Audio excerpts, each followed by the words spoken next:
Part 2 में आपका स्वागत है। भागवत पुराण। भविष्योत्तर पुराण अनुसार ब्रह्मा जी ने कहा, हे नारद, भयंकर कलयुग के आने पर मनुष्य का आचरण दुष्ट हो जाएगा और योगी भी दुष्ट चित्त वाले होंगे। संसार में परस्पर विरोध फैल जाएगा। द्विज, ब्राह्मण, क्षत्रिय, वैश्य दुष्ट कर्म करने वाले होंगे और विशेषकर राजाओं में चरित्रहीनता आ जाएगी। देश देश और गांव गांव में कष्ट बढ़ जाएंगे। संत जन दुखी होंगे। अपने धर्म को छोड़कर लोग दूसरे धर्म का आश्रय लेंगे। देवताओं का देवत्व भी नष्ट हो जाएगा और उनका आशीर्वाद भी नहीं रहेगा। मनुष्यों की बुद्धि धर्म से विपरीत हो जाएगी और पृथ्वी पर म्लेच्छ की राज्य का विस्तार हो जाएगा। महर्षि व्यास जी के अनुसार कलयुग में मनुष्यों में वर्ण और आश्रम संबंधी प्रवृत्ति नहीं होगी। वेदों का पालन कोई नहीं करेगा। कलयुग में विवाह को धर्म नहीं माना जाएगा। शिष्य गुरु के अधीन नहीं रहेंगे। पुत्र भी अपने धर्म का पालन नहीं करेंगे। कोई किसी कुल में पैदा ही क्यों ना हुआ, जो बलवान होगा वही कलयुग में सबका स्वामी होगा। सभी वर्णों के लोग कन्या बेचकर विवाह करेंगे।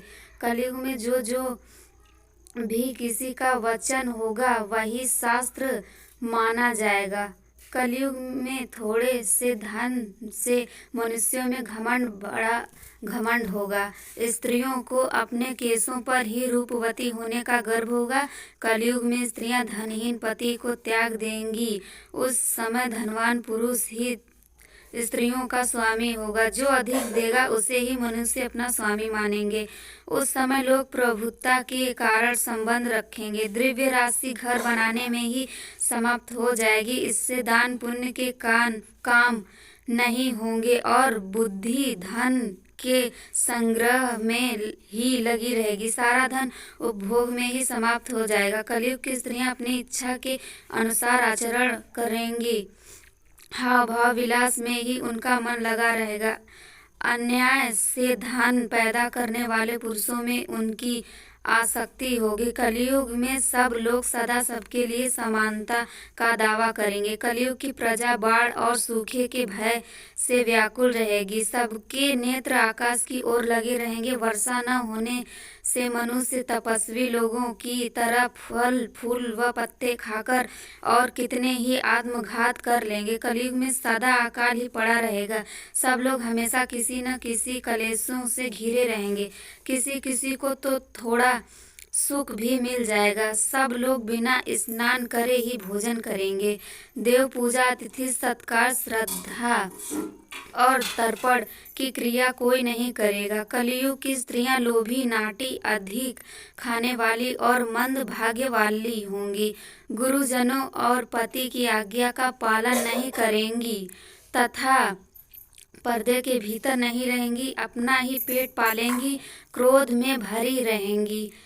देह शुद्धि की ओर ध्यान नहीं देंगी तथा असत्य और कटु वचन बोलेंगी। इतना ही नहीं, वे दुराचारी पुरुषों से मिलने की अभिलाषा करेंगी।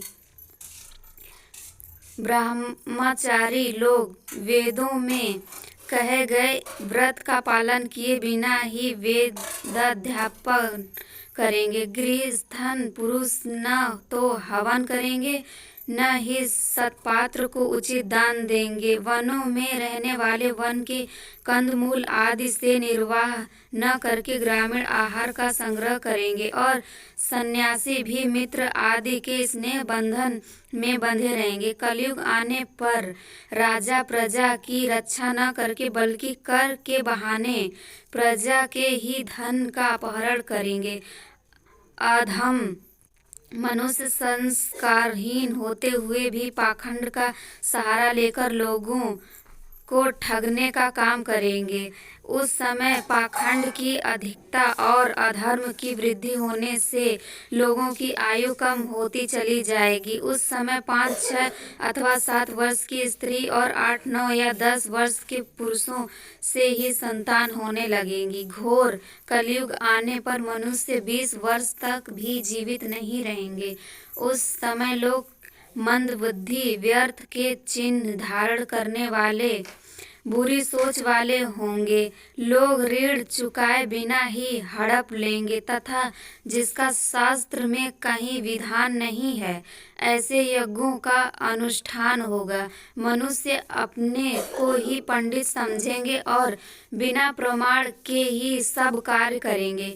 तारों की ज्योति फीकी पड़ जाएगी, दसों दिशाएं विपरीत होंगी। पुत्र पिता को तथा बहुएं सास को काम करने भेजेंगी। कलयुग में समय के साथ साथ मनुष्य वर्तमान पर विश्वास करने वाले, शास्त्र ज्ञान से रहित, दंभी और अज्ञानी होंगे। पार्ट 3 देखने के लिए वीडियो को लाइक करें, चैनल को सब्सक्राइब करें, एक प्यारा सा कमेंट ज़रूर करें।